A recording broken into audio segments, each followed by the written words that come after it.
दिव्या,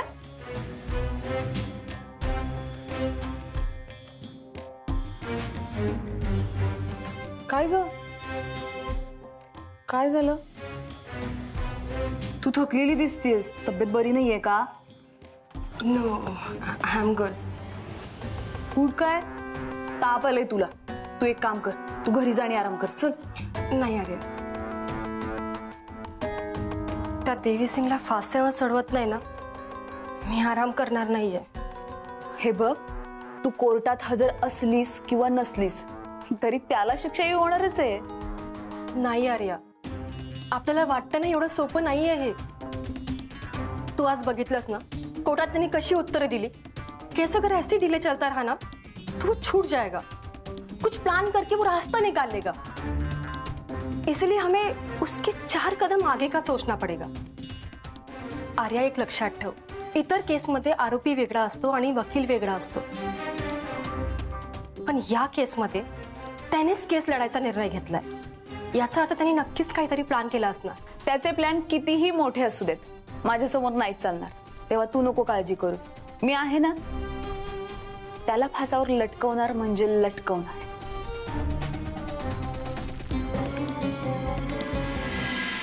श्रावण, ते 12 नंबरच्याला शिफ्ट करा आणि 8 नंबरमध्ये ठेवा. चला.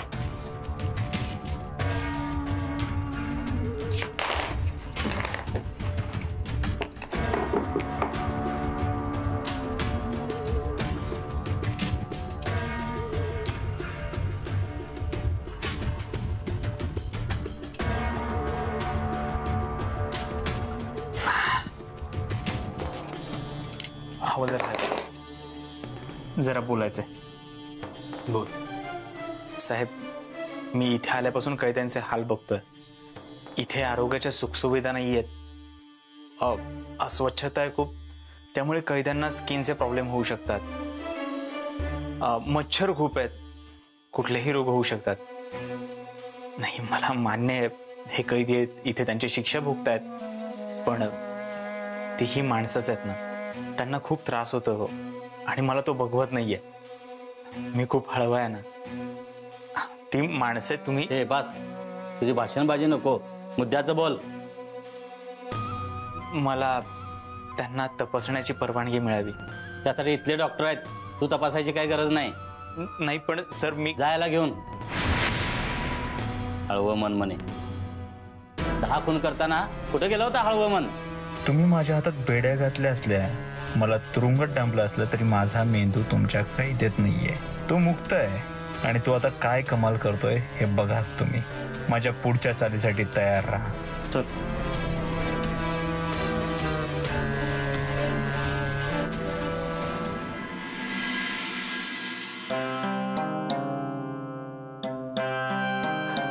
अहो, ही घ्या.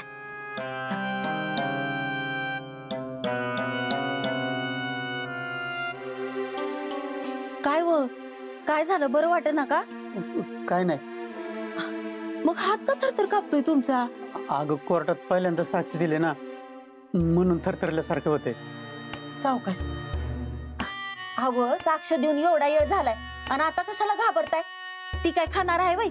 प्रश्नच तर विचारतात, आणि आपल्याला जेवढं माहिती आहे तेवढं सांगायचं. आणि मला सांगा, उद्या परत बोलवतील, मग काय असंच घाबरणार आहे का तुम्ही? आणि तुम्ही जर असा हातपाय गाळून बसला तर डॉक्टरांना कोण वाचवणार? हवं, आता डॉक्टरांच्या मागं खंबीरपणे उभं राहिलं पाहिजे आपल्याला. किती केलंय त्यांनी आपल्यासाठी. होय, खरं आहे तुझं. पण काय हो, तिथं जेलमध्ये डॉक्टरांना खायला प्यायला नीट मिळत असेल ना? नाही म्हणजे डॉक्टरांच्या खाण्यापिण्याच्या काय कटकटी नव्हत्या. जे असेल ते गपगुमानं खात होतं बघा. पण तरी जेलचं जेवण म्हणजे मला नाही वाटत त्यांना ते खाऊ वाटत असेल. आता सुटून आलं ना, चांगला पूर्ण वरणाचा स्वयंपाक करून घालती बघा. पण सुटून आलं पाहिजेत लवकर ती. काय हो, डॉक्टर लवकर सुटतील ना? नाही नाहीतर माझ्या पोरीच्या आयुष्याचं वाटोळं व्हायचं बघा. अगं, काय बोलतीस तू? असं काय बी होणार नाही. हे बघ, डॉक्टरांनी कोणाचं वाटोळं केलं नाही. त्यांचं कुणीच काय बी करू शकणार नाही बघ. आणि बघितलं ना कोर्टात त्यांनी कशी खरी खरी उत्तरं दिली. जज साहेब पण खुश झाले त्यांच्यावर. डॉक्टर नक्की सुटत्या. वय तसंच झालं पाहिजे बघा.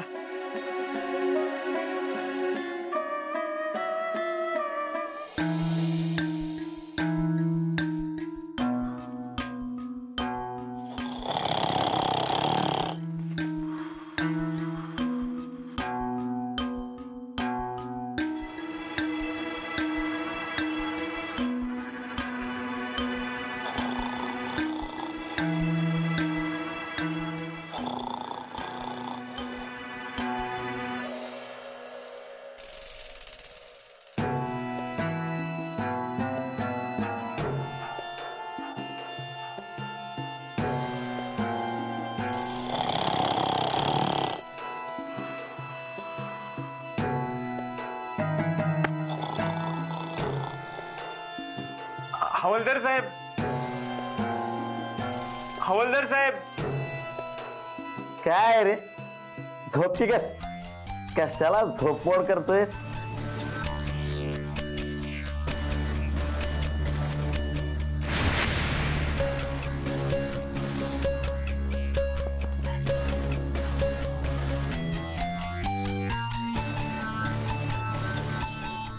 हवालदार साहेब काय? अहो नाही, आतमध्ये झोप येत नाही. मच्छर खूप चावतात. मच्छरदाणी मिळेल का? तू काय हॉटेलमध्ये रूम बुक केली आहेस का ते तुला मच्छरदाणी आणून द्यायला? तू जेलमध्ये चल, झोप गप. हो नाही साहेब, खरंच झोप येत नाही हो. झोपायचं तर झोप, नाहीतर बसून राहा, आम्हाला कामं करून दे. नाही साहेब ऐका ना, मी तुम्हाला पैसे देतो हवे तर. आता गप झोपतो का?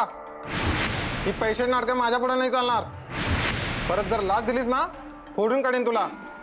बरं ठीक आहे, मच्छरदाणी नाही, मच्छर मारण्यासाठी कॉईल तरी द्या. मग तुझं काय घर आहे का रे? हे जेल आहे जेल. इथं शिक्षा बघायला आलास का पिकनिकला आलास? चल झोप गप आता,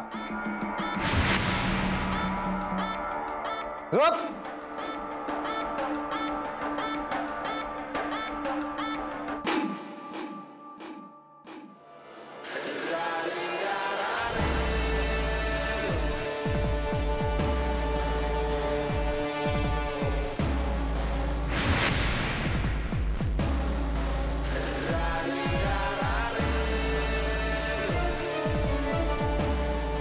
कसं झोपणार? इथं राहणं शक्य नाहीये. लवकरात लवकर काहीतरी करायला हवं. इथून बाहेर पडायलाच पाहिजे. बाबू दादा, मला माझं मन सांगतंय डॉक्टरांनी काय बी चुकीचं केलं ना, त्यामुळं त्यांच्यावर ही केस होणार नाही. ह्या केसमधनं निर्दोष सुटणार बघा. मग कशाला रोज कोर्टात जाता? डायरेक्ट घरात बसूनच वाट बघा की. वय घरातच वाट बघू. आम्ही कोर्टात ह्याच्यासाठी जातो की आम्हाला कळावं डॉक्टर कधी सुटणार आहे घरी ती. नाही, ही केस पाहता मला तर असं वाटतंय डॉक्टरचं सुटणं जरा मुश्किल आहे. कारण अमेरिकेत एक काय बोलताय तुम्ही? हा, चांगलं बोलतायत नाही ना तर निदान वाईट तरी बोलू नका की. काय अवघड आहे?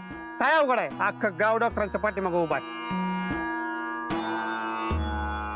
नाम्या, शेवटपर्यंत डॉक्टरांची साथ सोडायची नाही बघ. काय झालं तरी डॉक्टरांच्या पाठी अख्ख्या गावाला उभं करतो का नाही बघ.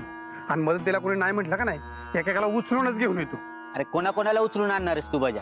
आणि नुसता पाठिंबा देऊन उपयोग नाही. आपल्याला पैसा जमा करायला लागेल आणि एखादा मोठा वकील बघायला पाहिजे.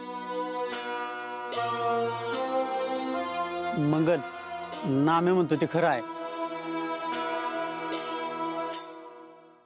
आपण उपोषण करायचं का?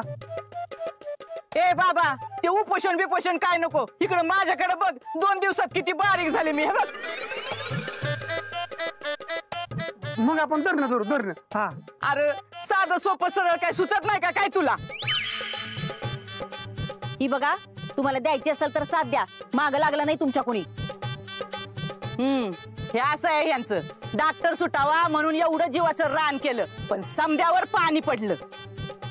डिंपे, मला तर वाटतंय की नाही आपण मोठ्या कुठल्या तरी नेत्याला पकडलं पाहिजे आणि वर्ण दबाव आणला पाहिजे. हा बजा भाऊ, नको परत डॉक्टर अडकले तर.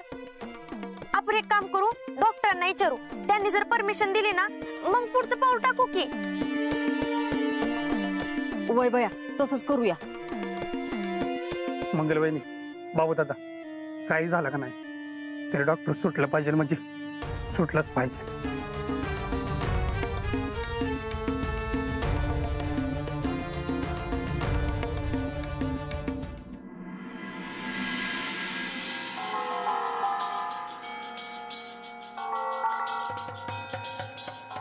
पुढच्या तारखेला तरी जामीन मिळाय पाहिजे. हा मिळेल रे. जेव गे, कशा टेन्शन करूया.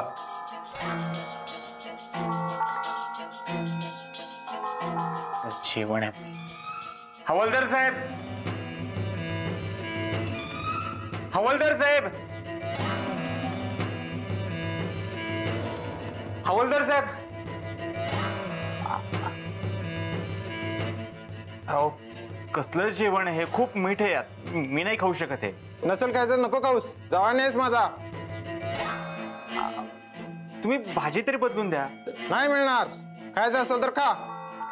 बरं ठीक आहे, तुम्ही भाजी नाही बदलून देऊ शकत, हरकत नाही. मी न जेवता राहू शकतो.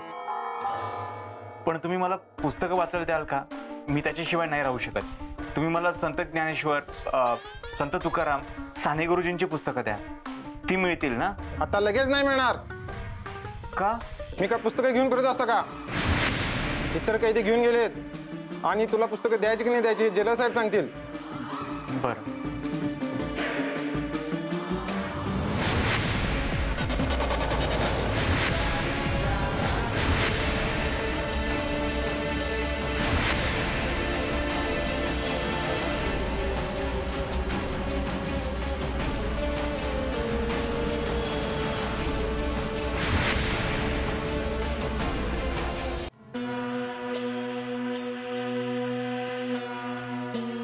मॅडम.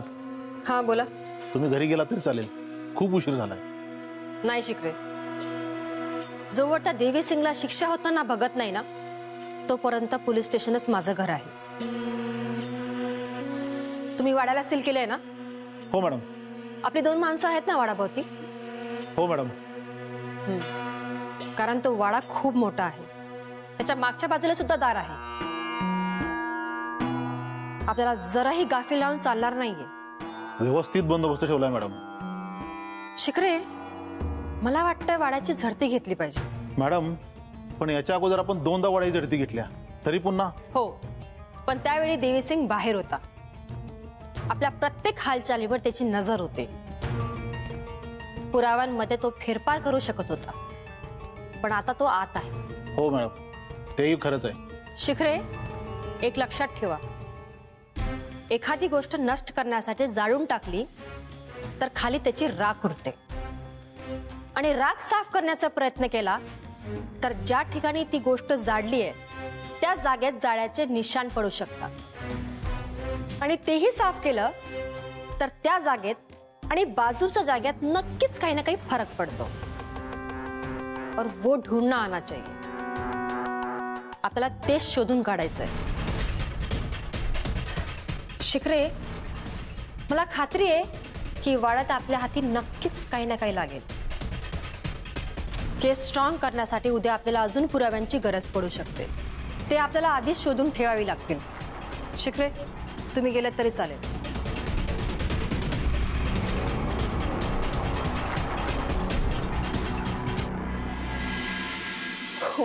अजय, आता बघ कशी बॉडी बनवतो. हा, जळू दे तिकडे तुझी बॉडी.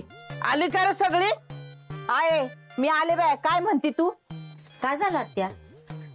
बाद झाले त्या कंपाऊंडरचा पाहुणचार. पिशवे घ्या भरायला. आपल्याला आता वाड्यावर जायला निघायचंय. ए नाही आजे, मी काय तिकडे वाड्यात नाही यायचो.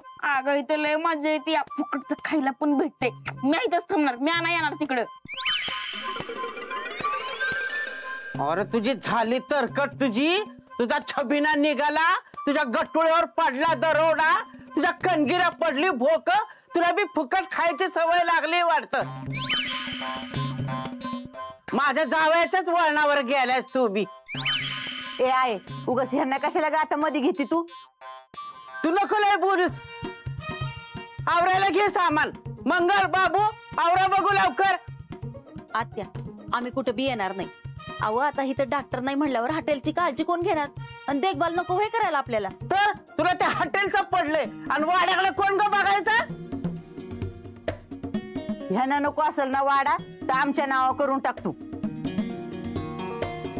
हा तरी मी म्हणलं अजून कशी बोलली नाहीस. मी काय म्हणतोय, मी आणि वंदी थांबतो इथं. आता होईल जरा मला त्रास, पण करू काहीतरी ऍडजस्ट. घेतो आम्ही हॉटेलची काळजी. काय ना ग आम्ही आहोत. मंगल, हे बघा आता रात झाली, आता नका भांडत बसू. आता आपण झोपूया आणि सकाळ उठलं बघू ना काय करायचं ते. ती काय नाही, फैसला आत्ताच्या आत्ताच व्हायला पाहिजे. आपण काय कोर्टात आहे व्हय? ते तारखा देतोच पुढच्या. चला सामान घ्या आवरायला, आत्ताच जाऊया, उद्या येऊ वाड्यावरनं कोर्टात. ठीक आहे, तू जा वाड्यात, तुला येऊन देतात का बघ. का बरं? मला कोण अडवणार आहे वाड्यात जायला? अगं पोलिसांनी आपला वाडा सील केलाय. म्हणजे काय ग डिंपल? सील केलाय म्हणजे आपला वाडा बंद केलाय पोलिसांनी. आपण कुणीच वाड्यात जाऊ शकत नाही, फक्त पोलीस जाऊ शकतात. अगो माझा वाडा आहे, पोलीस कोण ठरवणार कुणी आत जायचं आणि कुणी नाही? ती ठीक आहे, मग तू जा वाड्यात, मग तुला पोलीस नेतील जेलमध्ये. मला माझ्या मैत्रिणीचा फोन आला होता, तिने सांगितलं आपला वाडा बंद केलाय म्हणून. वाडा सील करताना तुझ्या मैत्रिणीचं काय डोळं फुटलं होतं वय ग? आधी सांगायला काय झालं होतं? तू घेऊन चल मला त्या पोलिसांकडे. वाड्याच्या मालकिनीला काय विचारायची पद्धत आहे का नाही? बाबू तू घेऊन चल मला तिकडे. अगाय कशाला पोलिसांच्या नादी लागते तू? तू बस बायकोचा पदर धरून. आईचा काळण बायकोचा मावळ. तू थांब इथंच, मी जाते माझ्या जावया बरोबर. काय माहितीये का, आलोच तुम्ही, पण समजा मला उद्या गृहमंत्री करायचं म्हटलं आणि काय पोलिसाची केस बीस लागली माग, तर कशाला उगाच काय अडचण? जा काळ तोंड्या, आरशात थोबाड बघ. ह्याला मंत्री करतात. एक एक बातन 9-9 हात साधल्याचा सोबत करीन, बुडत्याचा पार करी. बघतेच मी तुमच्याकडं. बसवा डबर तुमचं हितच. जाते माझी मी एकटी. आवाज त्या काय येडेपणा करताय? आय अगं असं काय करते तू? हा आजी चल चल, मी काय तुला वाड्याचा रस्ता दाखवतो. चल सोन्या, तुला तर बाबा माझी काळजी. हा मलाच तुला कोण बी काय बोलणार नाही. हा चल तू. हा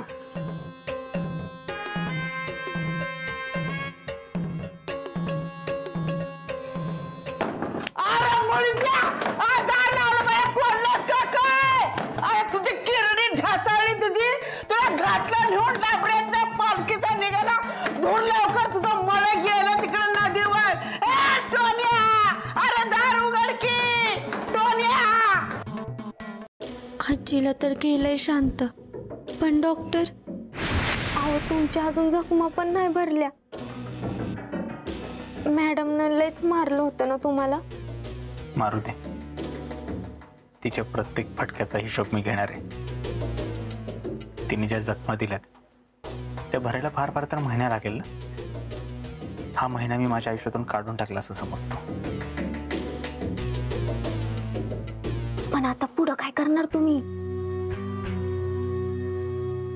पुढच्या वेळी भेटायला येताना मला पैसे आणि माझ्या क्लिनिकमध्ये ज्या गोळ्या ठेवल्या ते घेऊन ये. मी जिथे बसतो ना तिथे उजव्या ड्रॉवरमध्ये या हाताला तिथे गोळ्या ठेवल्यात, त्या घे. आणि माझी जी प्रायव्हेट बॅग आहे बघ, मी पेशंट तपासायला बाहेर घेऊन जायचो, त्याच्यामध्ये गोळ्या, त्याही घेऊन ये. बाय, ते गोळ्यांचं ठीक आहे, पण जेलमध्ये तुम्हाला पैसे कशाला लागतात? डिंपल, तुला मी 1000 वेळा सांगितलं ना, मला फालतू प्रश्न विचारत जाऊ नकोस. जेवढं सांगितलं तेवढंच करत जा. पण मग गोळ्या का पाहिजे ते तरी सांगा. डिंपल, मी तुला आता काय सांगितलंय? फालतू प्रश्न विचारत जाऊ नकोस. तिकडे ते आर्या कोर्टामध्ये प्रश्न विचारून माझं डोकं खाते, इथे तू खा. त्या आर्या मॅडमनं तुम्हाला प्रश्न विचारले तर बरोबर उत्तर देता, आणि मी प्रश्न विचारला तर त्रास होतोय तुम्हाला. तू इथे माझ्याशी भांडायला आलीस आणि तुला काय वाटलं मी त्या आर्याला खरी खरी उत्तर देतो? आता ते तुम्हालाच माहित. पण वाईट जपून राहा. दिव्या मॅडमच्या नादाला लागून तुमचं काय झालंय तुम्हाला चांगलंच माहित आहे. आता आर्या मॅडमच्या जास्त नादाला लागू नका, नाही तर आयुष्यभर जेलमध्ये बसा. त्यामुळे जपून राहा. चला वेळ संपला. चला डॉक्टर, येते मॅ, काळजी घ्या. साहेब एकच मिनिट. डिंपल, आपल्या वाड्यात जी रूपाची डेड बॉडी आहे ती काही करून सेफ ठिकाणी लपव. हे काम तुलाच करायचं. पण निघ.